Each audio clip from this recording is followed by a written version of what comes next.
Assalamualaikum warahmatullahi wabarakatuh. Semoga kita senantiasa disehatkan selalu. Pertama, marilah kita ucapkan puji syukur kehadiran Allah Subhanahu wa taala yang telah memberikan nikmat dan kesehatan kepada kita semua sehingga kita bisa berkumpul di sini. Saya hari ini akan membahas simak ya cara mendapat izin usaha tambang pasir yang benar ya. Tambang pasir agar tidak terkena masalah hukum nantinya. Masalah perizinan sangat penting untuk usaha ini, sebab usaha tambang pasir masuk dalam kategori bidang pertambangan yang perizinannya telah diatur sedemikian rupa oleh pemerintah ya. Dalam hal ini adalah Kementerian ESDM, Sumber Daya Mineral. Perizinan tersebut dimaksudkan untuk mengurangi terjadinya penambangan liar yang berpotensi merusak lingkungan atau ekosistem. Pengambilan pasir dengan seenaknya berpotensi munculnya bencana seperti longsor misalnya ya, dampak limbah merugikan masyarakat sekitar. Terus dampak limbahnya ke sawah, orang punya 2 petak ya, paling juga nanti kalau misalkan keruh terus ya nanti petani ngeluh ya, petani pasti ngeluh karena dampak pertambangan galian C, limbahnya jadi keruh, airnya jadi gak bisa panen.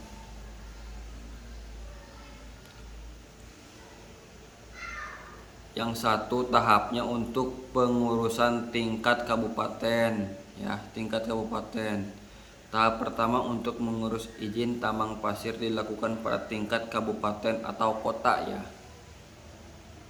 Kita harus membawa surat rekomendasi dari camat setempat sesuai dengan lokasi usaha penambangan pasir. Selain rekomendasi camat, Anda juga membutuhkan surat yang sama dari bupati ya. Apakah itu saja udah cukup? Belum cukup, ternyata belum, karena ada masih menyertakan berita acara atau surat pernyataan persetujuan dari warga ya. Jadi dari warga itu izin desa, izin lingkungan. Nanti masyarakat setempat pribumi ya tanda tangan untuk izinnya usaha pertambangan.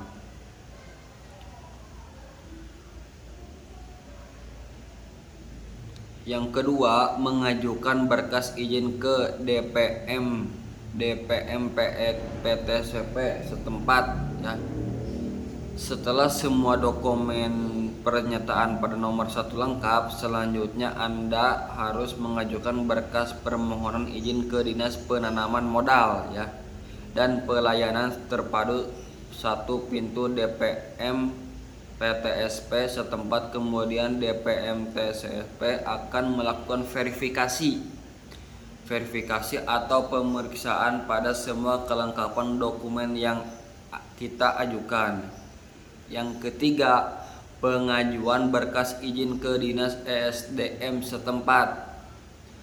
Setelah semua proses diverifikasi, data selesai dilakukan, maka Dinas Pelayanan Terpadu akan mengajukan permohonan Anda ke Dinas ESDM.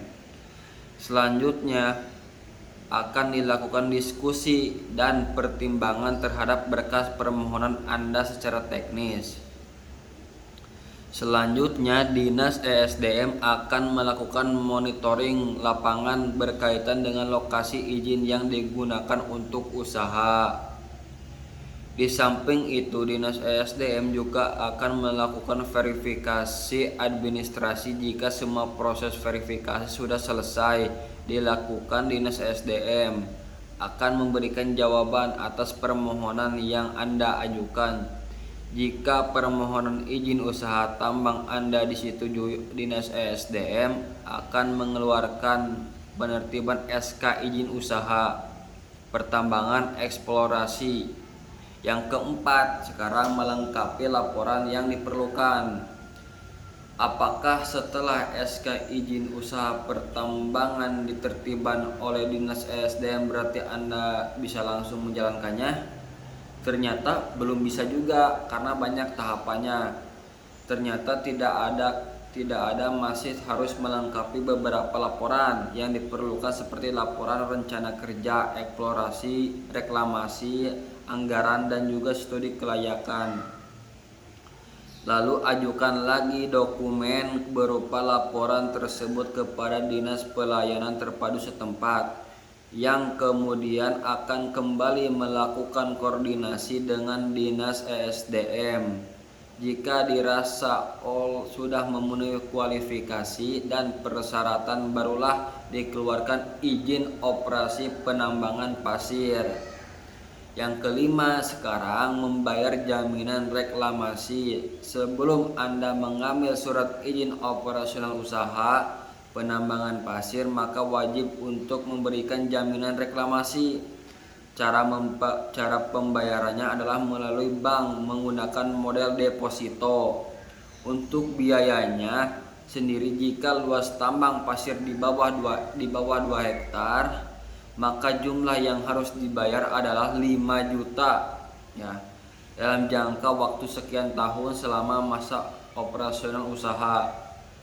Tambang pasir harus membuat laporan reklamasi kembali. Jika tidak dilakukan, maka uang jaminan reklamasi dianggap hangus dan menjadi milik negara, aset negara pemerintah.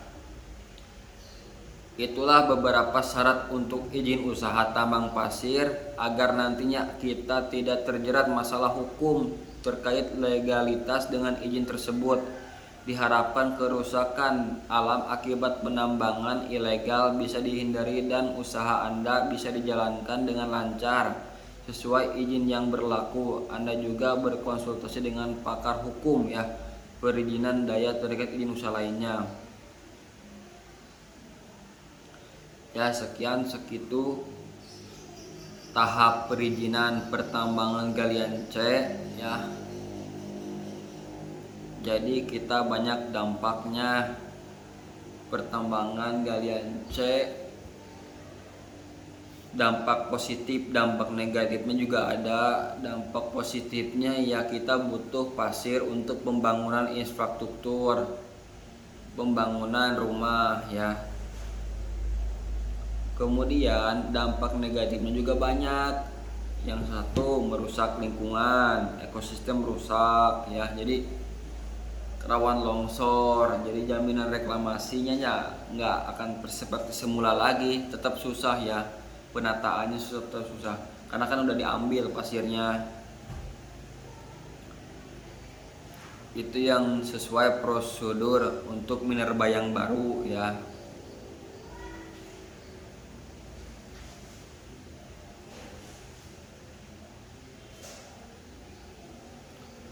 Kalau perizinan galian C itu sudah diambil kewenangan oleh pemerintah pusat, kewenangan nggak di kita lagi, sudah di pusat semuanya. Jadi kewenangannya sekarang kita di pusat ya.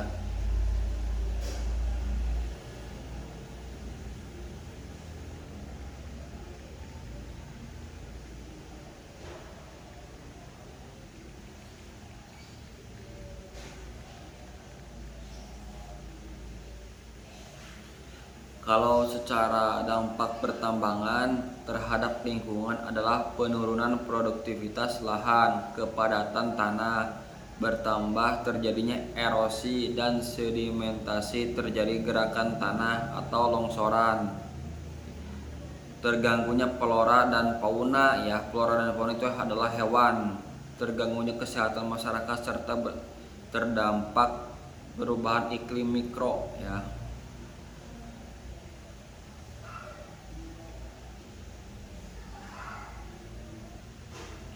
Semua pertambangan sektor ya, sektor itu artinya lingkungan suatu usaha, merusak lingkungan, ekosistem.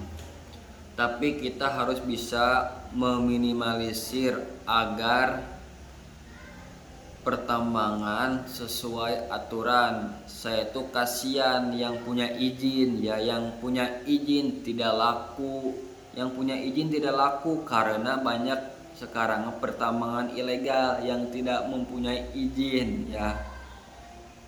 Jadi izin ilegal itu artinya bodong. Jadi kita kasihan kepada yang punya izin ya. Jadi ngurus izin itu nggak mudah ya, nggak mudah, sulit ya.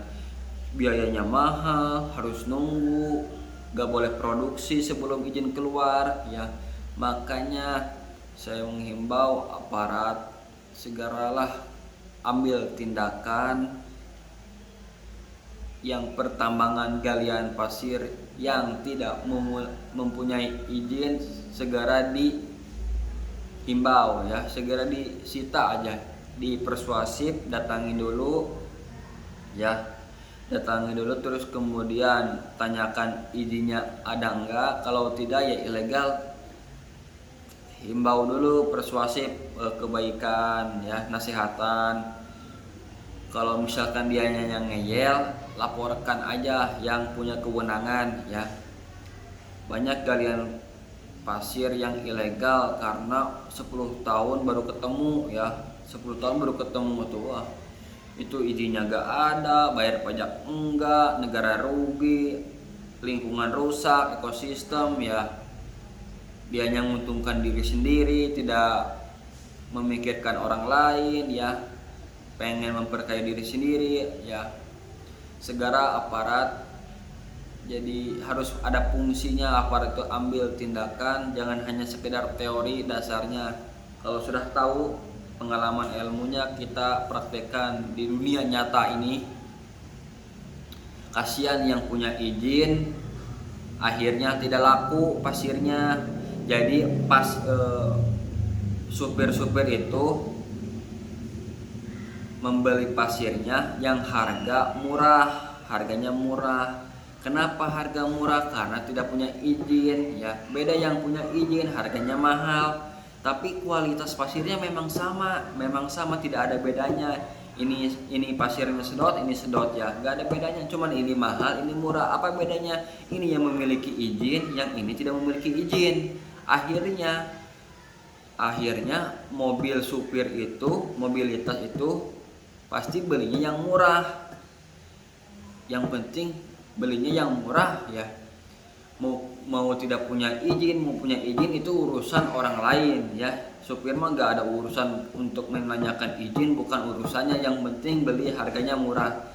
Walaupun beda 20.000, 10.000, pasti supir itu pasti dikejar ya, yang harganya yang murah lah, yang murah. Berbeda yang punya izin ya, gitu. Jadi yang punya izin kasihan, pasirnya tidak laku ya. Yang tidak punya izin akhirnya dia merasa paling benar gitu. Gak ada yang laporkan, gak ada yang ambil tindakan ya. Ilegal aja, ekosistem rusak ya. Jadi gitu semuanya. Makanya saya kalau punya kewenangan mah saya pengen